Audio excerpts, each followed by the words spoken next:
बताइए साहब, ये क्या कल क्या जो कुछ हुआ सुप्रीम कोर्ट में, उसका हम क्या आशय निकालें?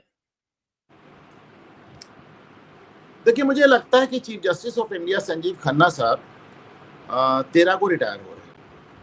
अब 13 को तो फेयरवेल हो जाएगा, उसके पहले 12 को छुट्टी है, 11 को संडे है, 10 को सैटरडे है, तो मेरे ख्याल से 9 इनका लास्ट वर्किंग डे होगा। और अगर 9 लास्ट वर्किंग डे होगा तो 5 तारीख को इन्होंने मुकदमा ही लगाया है, समय भी तय कर दिया है। इनको लग रहा है कि 5 से 9 के बीच में ये मामला, ये इसको चूंकि प्लेसेस ऑफ वर्शिप एक्ट में हाथ लगा के भी इन्होंने फाइनली उसको लेट गो कर दिया, उसकी सुनवाई से एक तरह से थोड़ा रेजिस्ट किया, नहीं किया उसको। और अब मुझे लगता है कि वो जो प्लेसेस ऑफ वर्शिप एक्ट चूंकि उन्होंने हाथ लगा के पीछे हट गए, तो अब वो वक्फ एक्ट को अपनी विरासत, अपनी लेगेसी बना के जाना चाहते हैं।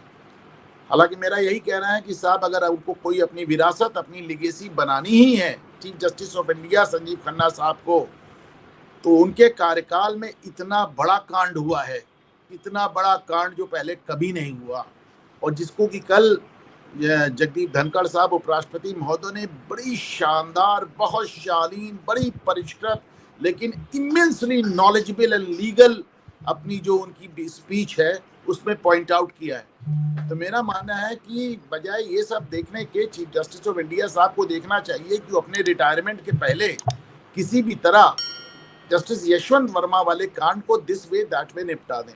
क्लीन चिट देना हो तो क्लीन चिट दे दें, कुछ और करना है तो वो कर डालें।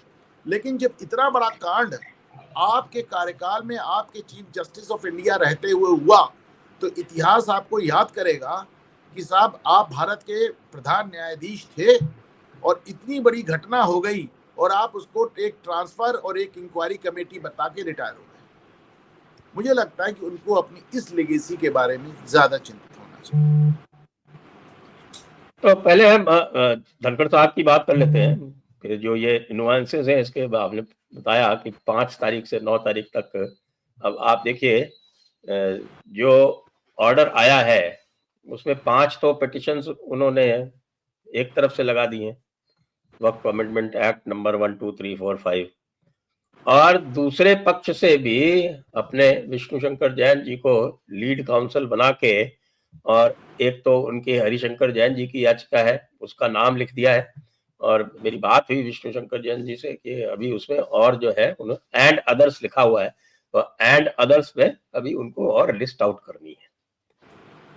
तो अब जो दूसरी याचिकाएं हैं, यानी जो हमारे पक्ष की तरफ से जो याचिकाएं हैं, आप ये देखिए, मैं आपको बता चुका हूं, दर्शकों को एक बार फिर बता देता हूं कि किस तरह से जो 1995 एक्ट को और उसका जो 2013 का जो अमेंडमेंट था उसको जिस तरह से चुनौती दी गई है, तो उस चुनौती को किस तरह से डील किया गया, वो स्वयं मैंने जो एक याचिका दायर की थी राजस्थान हाई कोर्ट में, तो जज साहब ने ये कहा कि आप पार्लियामेंट के एक्ट को चुनौती कैसे दे सकते हैं।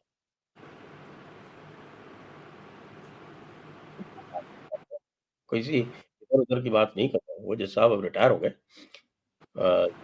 थी टीवी में सुनवाई थी, वायरस मैंने, और वीसी से आर्ग्यू कर रहे थे, सीनियर एडवोकेट सुप्रीम कोर्ट के।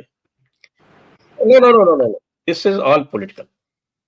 How it is political, telling you, ये जो है इसमें डिस्क्रिपेंसीज हैं, किस तरह से ये इक्वालिटी के प्रिंसिपल के अगेंस्ट जाता है, किस तरह से आप देख लीजिए ट्राइब्यूनल का प्रोविजन कर दिया है जिसका इनेबलिंग प्रोविजन ही नहीं है, जो आर्टिकल 323B जिसमें और आते हैं उसका जो सब्जेक्ट मैटर्स ट्राइब्यूनल के डिफाइन है उसके अंतर्गत भी नहीं आता है ये। उसके अतिरिक्त बहुत सारी चीजें हैं, आर्बिट्रेरीनेस है, सेक्शन 40 है, ये सब। No, no, no, no, no, no. I don't think there is anything in this. I think we will dismiss it. तो जब ये बात कही तो हमारे जो वकील साहब थे, वो सीनियर एडवोकेट सुप्रीम कोर्ट के, उनका नाम my Lord please hear me out. तो उन्होंने आर्ग्यू किया, तो फिर वो इरिटेट हो गए। आपने भी सुना होगा, आपने तो वकालत की पढ़ाई की है, तो जब ज्यूरिस्प्रूडेंस पढ़ाई जाती है तो उसमें एट्रीब्यूट्स ऑफ लॉ पढ़ाई जाती हैं। तो एट्रीब्यूट्स ऑफ लॉ में पढ़ाया जाता है कि लॉ शुड बी सर्टेन, एक इसमें होती सर्टेनिटी होनी चाहिए लॉ में, law should be consistent, and law should be easily approachable, ये सारी चीजें आती हैं ज्यूरिस्प्रूडेंस में। उनमें से एक ही चीज नहीं दिखाई पड़ी, इरिटेट हो गए, और इरिटेट होकर कहते हैं कि okay I will now dismiss it with cost of 5 lakh rupees, 5 lakh रुपए की कॉस्ट लगा के करूंगा। तो साहब 5 लाख रुपए से तो हम डर गए। तो फिर हमारे वकील साहब ने कहा ठीक है, then you please permit me to withdraw it.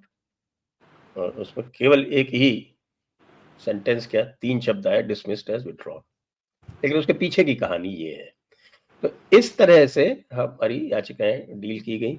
Ashwini Upadhyay ji जो थे सबसे पहले गए इसको लेके सुप्रीम कोर्ट में। सेंट जोसेफ की बेंच थी, हमने मना किया इनके सामने मत ले जाओ, आप भी जानते हैं कि ये सारी चीजें तो होती हैं, किसके सामने लगाना है किसके सामने नहीं लगाना है।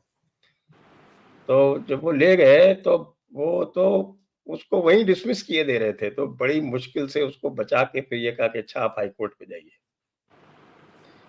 तो कि जान बची तो लाखों पाए, हाई कोर्ट पे चले आए। फिर हाई कोर्ट में आए, उसके बाद फिर विष्णु जी की एक याचिका यहाँ लगी है आपके प्रयागराज में, Allahabad high court at Prayagraj, और बाकी जगहों पे लगी। लेकिन फिर जब गए वहां पे ये कहने कि साहब इतनी सारी याचिकाएं लग गई हैं, तो सुप्रीम कोर्ट ने कहा कि नहीं नहीं, ऐसा करते हैं कि let us have the benefit of at least 1 high court judgment, then we will see. अब क्या हो गया? पहले तो विष्णु शंकर जैन जी को बधाई कि मुस्लिम पक्ष की वजह से उनको सुप्रीम कोर्ट में सुनवाई का मौका मिला।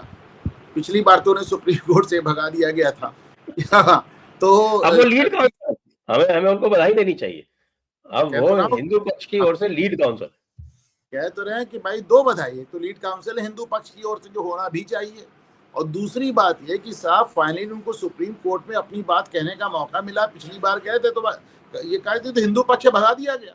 कम से कम मुस्लिम पक्ष की वजह से सुनवाई तो हो रही है। मुस्लिम पक्ष नहीं होता तो सुप्रीम कोर्ट सुनने को नहीं तैयार होता। और रही बात, वो जो बात अभी आप कह रहे थे कि ये बेंच हंटिंग वाली बात, ये देखना पड़ता है कि किस बेंच में जा रहा है और किस में नहीं जा रहा है। अब तो ये ऑफिशियल हो गया। केरल सरकार ने बाकायदा चीफ जस्टिस ऑफ इंडिया के सामने 2 दिन पहले केरल सरकार के वकील ने सबमिट किया कि भाई हमारे मुकदमे को पारदीवाला साहब की बेंच पे भेज दिया जाए, जिन्होंने स्टालिन को बड़ा अच्छा ऑर्डर दिया है, तमिलनाडु को बड़ा अच्छा ऑर्डर दिया, हम अपना मुकदमा वहीं करेंगे। चीफ जस्टिस भावचक्के रह गए संजीव खन्ना साहब, कह रहे क्या बात कर रहे हैं आप, कह नहीं हमारे मुकदमे को आप पारदीवाला क्या भेज दीजिए। कमाल बात।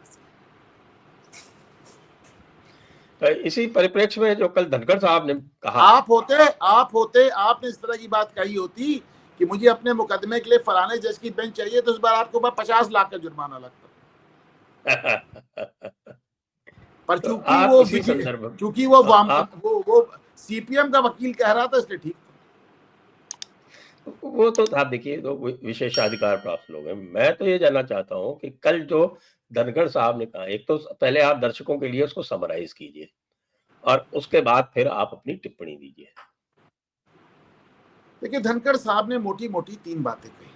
पहली बात तो उन्होंने ये कही, और मैं इसको बड़े गर्व से कहता हूं साहब, कि 11 अप्रैल की रात को मैंने ट्वीट किया, मैंने आपको भी भेजा, नाउ इट इज ऑफिशियल, कोई भी चेक कर सकता है। 11 को किसी ने ये ट्वीट नहीं किया, किसी ने अपने वीडियो पे नहीं कहा कि there is a clear law कि राष्ट्रपति को मैंडेमस जारी नहीं हो सकता। राष्ट्रपति छोड़िए, गवर्नर को भी नहीं हो सकता। पहली बात तो धनखड़ साहब ने यही सीधे कहा कि आपने राष्ट्रपति को मैंडेमस जारी कर दिया। यू आर हियर, देखिए उन्होंने कहा आप यहाँ पे संविधान की समीक्षा के लिए, संविधान बनाने के लिए नहीं है। आप भाई, राष्ट्रपति आपका नियुक्ति अधिकारी है। He is supposed to be the above the politics of the land. आपने उसको जारी कर दिया जिसको संविधान में सीधे सीधे इम्यूनिटी हासिल है। पहली बात तो उन्होंने ये कही। दूसरी बात उन्होंने जो कही, अब आप ये भी देखिए, बड़ी कमाल की बात है, थोड़ा दर्शकों को बहुत सिंपल लैंग्वेज में समझा दें। एक जज बैठता है तो सिंगल बेंच कहलाती है, 2 जज बैठते हैं तो डिवीजन बेंच कहलाती है, 3 जज बैठते हैं तो फुल बेंच कहलाती है, 5 और 5 से ज्यादा जज बैठते हैं तो संवैधानिक पीठ यानी कि कॉन्स्टिट्यूशनल बेंच कहलाती है। जो कहलाती है हमारे यहाँ संविधान में आर्टिकल 145(3) में 145(3) में संवैधानिक बेंच का जिक्र है कि 5 या 5 से ज्यादा जज बैठेंगे तो संवैधानिक बेंच कहलाएगी। चलिए भाई, बात मान लिया। दो बातें उसमें उन्होंने पॉइंट आउट की। पहली बात, तो इतना बड़ा आदेश संवैधानिक बेंच तो जाने थे, फुल बेंच ने भी नहीं किया, डिवीजन बेंच ने कर दिया। पारदीवाला साहब की डिवीजन बेंच ने कह दिया कि राष्ट्रपति को तलब किया जा सकता है। कमाल बात है। मैंडेमस जारी किया जाता है। मैंडेमस माने वी कमांड, परमादेश, हम आपको हुक्म दे रहे हैं, अभी राष्ट्रपति को हुक्म दे रहे हैं। पहली बात। दूसरी बात जो उन्होंने कहा भाई, जब कॉन्स्टिट्यूशनल बेंच यानी संवैधानिक पीठ का कंसेप्ट, इसकी अवधारणा 145(3) में जब बनी थी, अनुच्छेद 145(3) में, तो वो साल था 1950।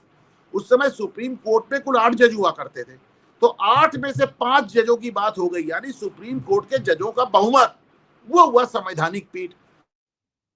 अब तो 34 जज है, 34 का आधा 17 होता है, आधे से ज्यादा लेंगे तो 18 होता है, इवन फिगर होगी। यानी आज संवैधानिक बेंच शुरू होनी चाहिए 19 जजों से।